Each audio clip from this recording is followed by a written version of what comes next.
Messi's delivery is a good one, and it's বিশ্ব champion Argentina শেষ পর্যন্ত জিতেছে ৩-২ ব্যবধানে, কিন্তু এই ম্যাচ শুধু জয়ের নয়, ভয়ঙ্কর এক সতর্কবার্তারও। প্রথমবার বিশ্বকাপ খেলতে আসা কেপ ভার্দে ১২০ মিনিট ধরে এমন লড়াই উপহার দিয়েছে যা শেষ বাঁশি বাজার আগ পর্যন্ত কাঁপিয়ে রেখেছে মেসিদের। শেষ পর্যন্ত ভাগ্য যেন পাশে না থাকলে বিদায় নিতে হতে পারত আর্জেন্টিনাকে।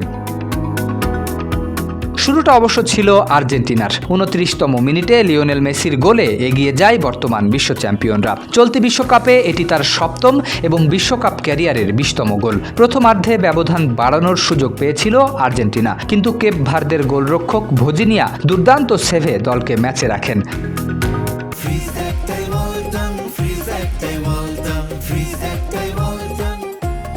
বিরতির পর বদলে যায় দৃশ্যপট। ৫৯তম মিনিটে দেরয় দুইয়ার্তের দুর্দান্ত শটে সমতায় ফেরে কেপ ভার্দে। এরপর একের পর এক আক্রমণ করেও গোলের দেখা পায়নি আর্জেন্টিনা, ফলে ম্যাচ গড়ায় অতিরিক্ত সময়ে। ৯২তম মিনিটে লিসান্দ্রো মার্তিনেস আবারও এগিয়ে দেন আর্জেন্টিনাকে, কিন্তু ১০৩তম মিনিটে সিডনি কাবরালের অবিশ্বাস্য বাঁকানো শটে আবারও সমতায় ফেরে কেপ ভার্দে। ম্যাচ তখন টাইব্রেকারের দিকেই এগোচ্ছিল। ঠিক তখনই আসে নাটকীয় সেই মুহূর্ত।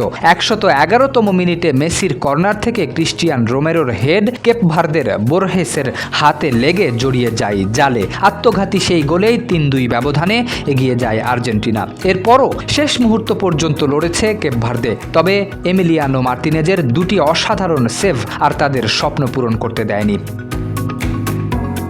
শেষ পর্যন্ত স্বস্তির জয় নিয়েই শেষ ১৬ নিশ্চিত করেছে আর্জেন্টিনা, কিন্তু স্কোর লাইন যতই চ্যাম্পিয়নদের পক্ষে থাকুক, এই ম্যাচে মনে রাখা হবে কেপ ভার্দের অবিশ্বাস্য সাহস আর লড়াকু মানসিকতার জন্য। ৭ জুলাই শেষ ১৬ই আর্জেন্টিনার প্রতিপক্ষ মিশর।